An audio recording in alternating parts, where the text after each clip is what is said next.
Next presenter is PhD candidate Jon Calhoun from here at the university, who will be introducing important ways to speed up your application output using compression. All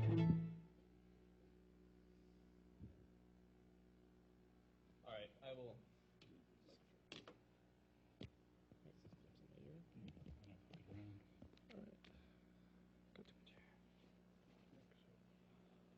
All right. Okay. All right. So, as Eric mentioned, my name is Jon Calhoun. I'm a PhD student here at the university. I am advised by Professors Luke Olson and Mark Sneer, and on this project where I'm looking at using lossy compression to improve checkpoint performance, I've been working with Frank Capello and Sheng Di from Argonne National Labs. So the current state of HPC and going forwards is we have this data movement problem.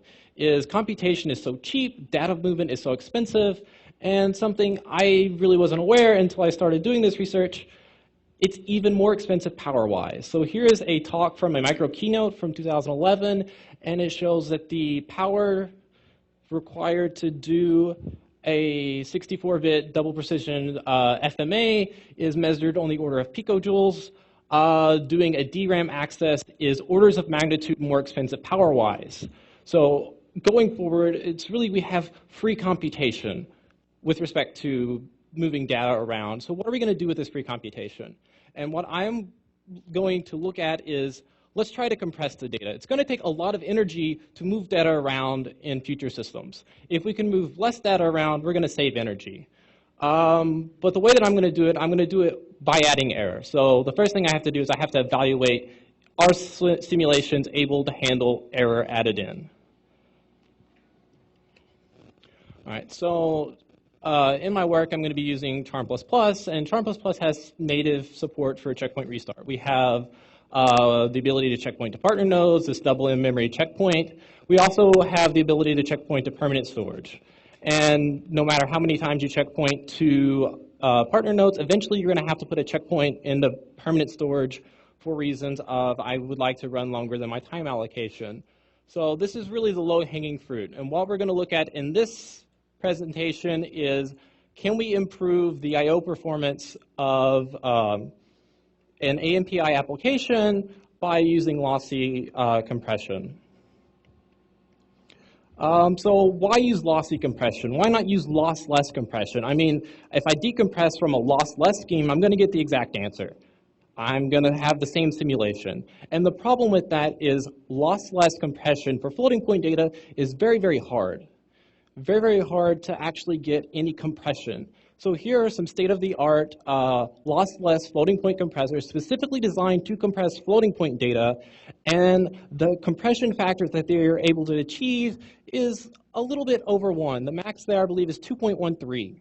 And this is over real HPC data sets. Essentially, I could go from 64-bit precision to 32-bit precision and get, for the most part, exactly what they have there. But let's look at using lossy compression. So the standard lossless schemes, they don't provide good compression for floating point, but lossy compression, they allow us to compress a lot more.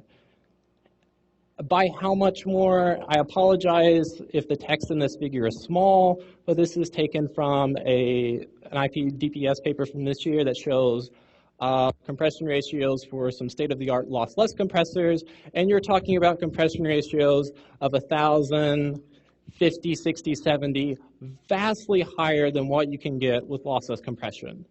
The error tolerances for this figure were set at 1e minus 6, but how do you set an error tolerance?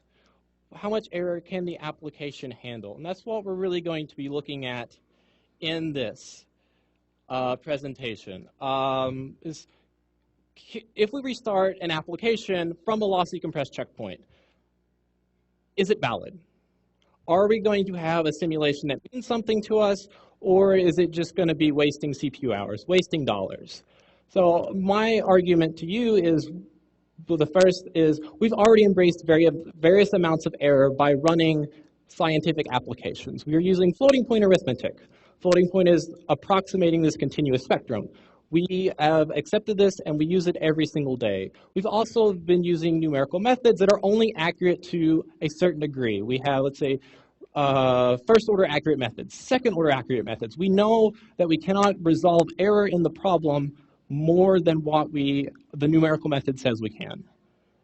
So let's leverage these ideas and sort of think about the error from a lossy checkpoint in the context of the mathematics of this application. So all of these lossy compressors, they allow you to specify how you want this error in the simulation. They could say, we will preserve X number of bits in the floating point representation. We will bound the relative or absolute error at every data point. We will bound the relative and absolute error of the entire vector or the entire domain that you provide us to compress. But how should we evaluate this error? Is it good error? Is it bad error? I mean, I could say I can get a very, very good compression ratio by throwing your data out the window and reloading from whatever malloc gives me. Chances are it's not going to be a very good simulation, but you save a lot of money on and a lot of energy on data movement. So what we're going to look at in this talk is the accuracy of numerical methods. So we know that when we're running some schemes, they are accurate, big O, H to the P, they're P order accurate. And based upon the discretization of the problem, we can calculate sort of the accuracy in floating point values with the idea of, should we go and restart from a lossy compressed checkpoint that has added an error less than your truncation error, less than your accuracy of your methods, it should be invisible to the mathematics, therefore invisible to the simulation itself. The error that we are going to be adding in is hidden due to the mathematical accuracy of your simulation. So to understand this, we will first look at two simple PDEs, a 1D heat and a 1D advection equation, to sort of understand this idea. The compressor that I will be using is the SC compressor version 0.5.5. That's being developed at Argonne National Labs. All of my data for this presentation is 64-bit floating point, and we're checkpointing just the PDE state, which would be the state variables from the PDE simulation. So here we have the simulation for a 1D rod. We have the ends of the rod are fixed at a constant temperature, and there is a point source in the middle. So if you would go and evolve time, you get a nice sort of a hat-shaped sort of rooftop V constant solution, or time-independent solution. So here we have the length of the rod on the x-axis. On the y-axis, we have simulation time, which every dashed rectangle there is itself a time step. So at the beginning, we have no error because we haven't restarted from a lossy compressed checkpoint. At this time step here, we check a checkpoint and restart the simulation. And you can see that we've added various amounts of error to the simulation. And as we continue to evolve time, that error becomes removed, or is removed. And we can compress again, and well, the error is removed again. This is a nice property of the heat equation that we're approaching this sort of steady state solution. It's removing errors for us. And we already know that there are some applications that can tolerate errors, such as iterative linear solvers. But how does this error that I've shown here relate to the discretization error of the problem?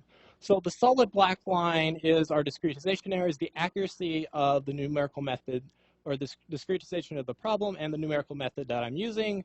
And the error that's from the solution to the lossy solution is shown in blue. And even when I do a checkpoint, I've specified the tolerance to be less than discretization error. And so all of this error that we've actually added in is hidden due to the mathematics. From looking at the result, it's qualitatively the same as the original result. And even when you do multiple checkpoints, you aren't adding an error that's over your discretization error. So you're not changing the simulation according to the mathematics. Let's contrast this with an advection equation. This advection equation is simply, you have a sine wave that is propagating to the right. So It's just sine x going to the right, and everything that pops off one end of the screen, we're going to put it back on the other. So we have periodic boundary conditions. Sort of the same setup as before. We have our domain on the x-axis and the y-axis, the simulation time. Here there are multiple time steps between any color change. Here at this time, we restart from the lossy compressed checkpoint. And you'll notice that we instantly have error through the domain. We don't restart from another lossy checkpoint until this point here, but what we can see is the error itself is being shifted through the domain. The color itself is relatively constant. So this is the property of the advection equation, is whatever you give it, it's just going to propagate it whatever direction the flow is. And every time you restart from a lossy compressed checkpoint, we're accumulating error. So not only, do you have a question?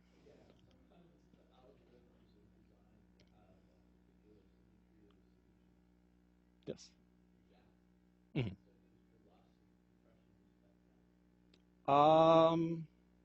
Currently, we haven't looked at algorithms such as that. That's one of the things I'm going to be looking at this summer. Yeah. Yeah. Right now, we're just saying mathematics can tell us some stuff. Let's take the low-order mathematical approach. Yes. Yes. Yes. Yes. Yes. This is sort of the, I guess, yeah, the first order. Yeah. Yes.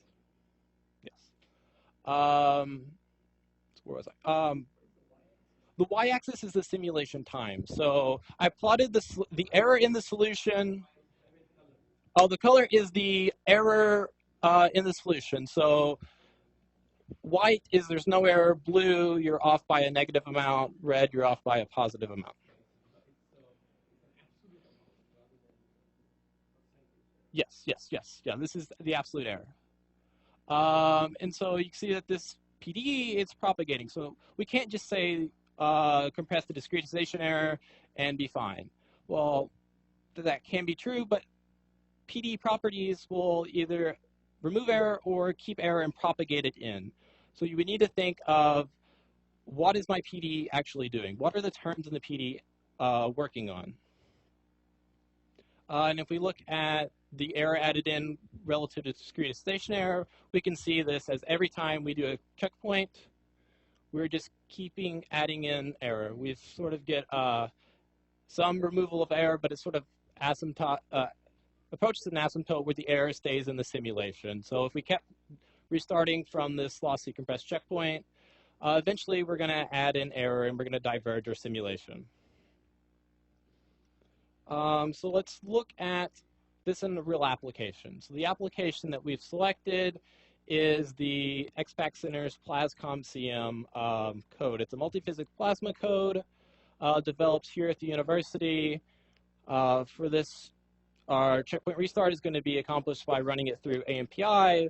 We've modified the pack-unpack framework to, before we go and save the state variables of the simulation, we are going to run a lossy compressor over them.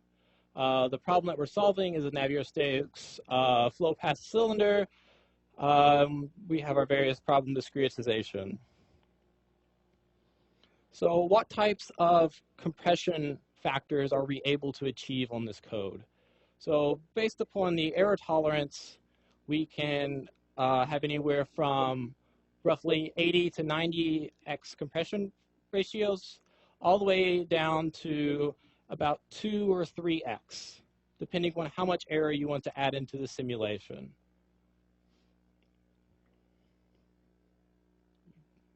Okay. All right. So based upon whatever accuracy that you're solving to, you have a wide selection of error choices to make, but perhaps compressing to a very, very tight tolerance has a high overhead. So if we look at the time to compress, which is the solid lines, and time to decompress, we see that throughout the error tolerances present here, throughout all of our state variables, density, energy, the x and y momenta, it's, for the most part, roughly the same. There are some variations, but for at least this data set, it doesn't seem that to get a very, very tight tolerance, to get a very, very small error in my solution, it's going to take a long time to compress.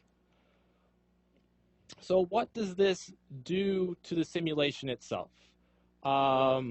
Here we're using a higher order integrator, and the system itself is accurate to 1 times 10 to the minus 14th, if you work out the mathematics that way. So we decide that we're going to compress, or excuse me, 1 times 10 to the minus 13th, so we're going to compress to this 1 times 10 to the minus 14th.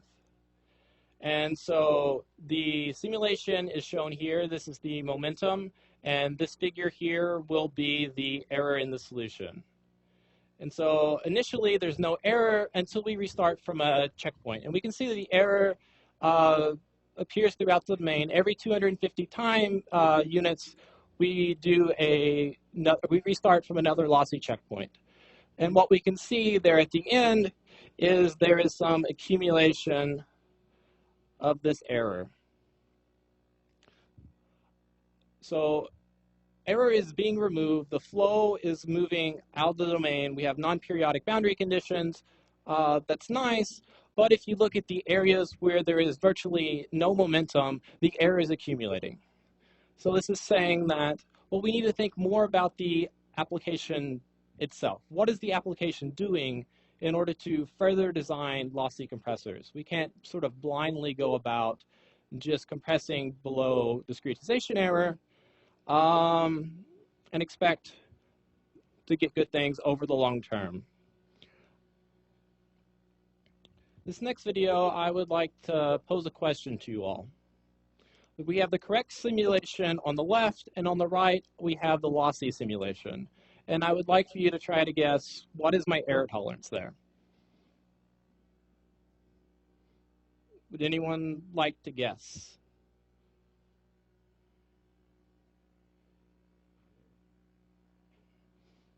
Let's play it again.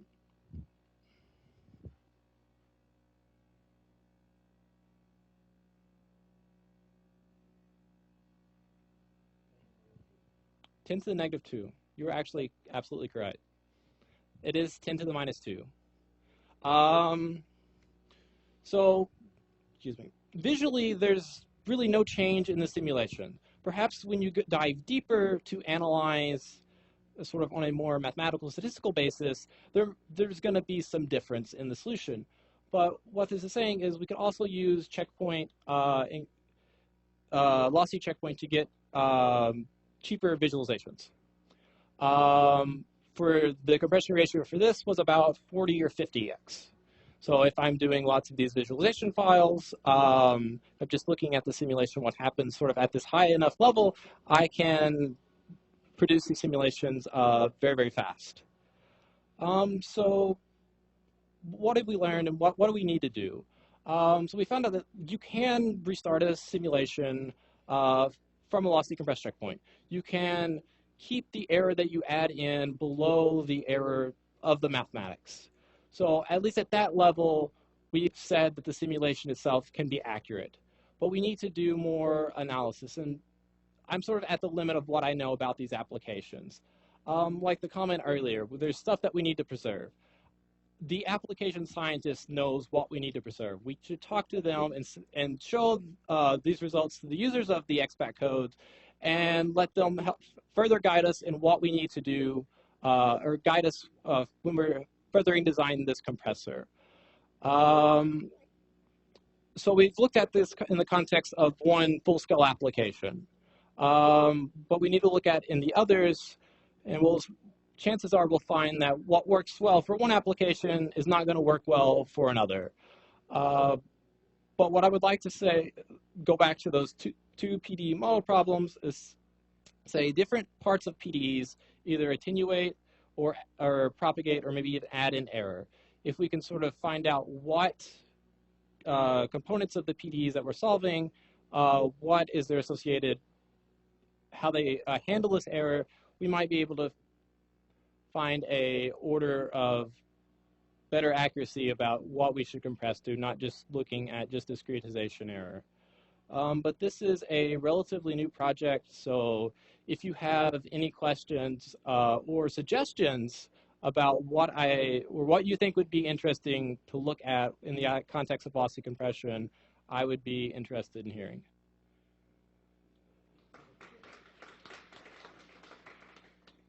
Yes.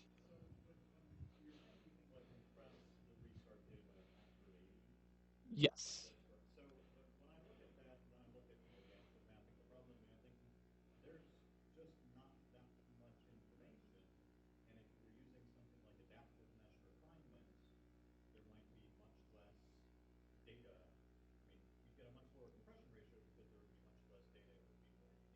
Mhm.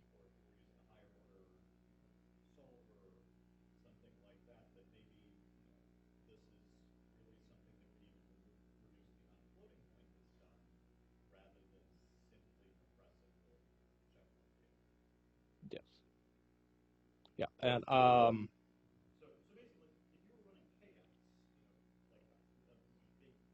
like turbulent flow or something.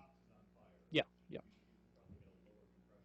Yeah. And that's the one of the applications I'm looking at now is the NEC 5K code. It's an incompressible, very turbulent code, and well, I haven't got any of the results from that, but we are expecting to see very, very low compression ratio, compression factors, and still it might be even more difficult to determine if the simulation is valid or not.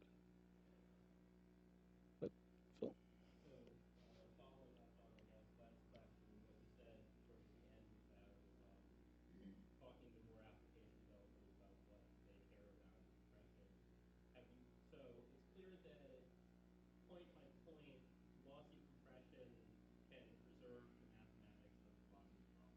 Yeah.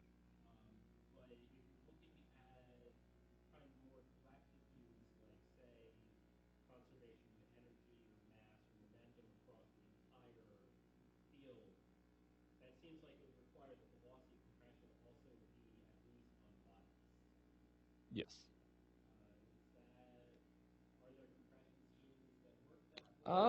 Yeah. So I would say that there are compression schemes that work sort of both ways. So some compression schemes, I give it a data vector. Part of it will be have a high degree of error, and part will have very, very low error compared to the error bound that you set. Others will try to get right up to your tolerance for every single point of that vector. And so that's sort of a nice uniform error that may be easier to analyze in the context of conservation.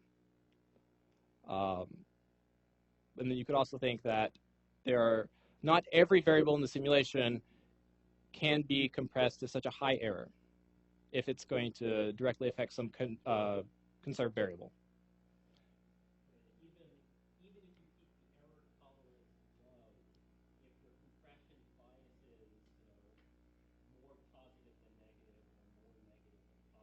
Mm-hmm. Yes. Mm-hmm. Yeah. No, no. It's like the compressor that I use here. It's sort of a linear predictor. As long as you're in the bounded error range, that's what you get. Perhaps in a future revision, we will go and look at exactly that, and that's another thing that I'm going to be looking at over the summer. Yes.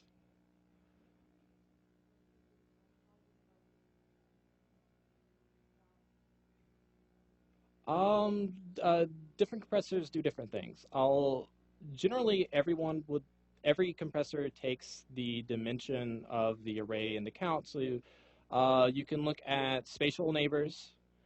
Generally, all of them particularly just look at spatial relations. They either look sort of the memory layout as I'm walking through the array, or they look sort of on like a image of the application to sort of say this section of the domain, let's compress on that. One thing I haven't seen is this done temporally, is looking at deltas from your previous checkpoint that you stored.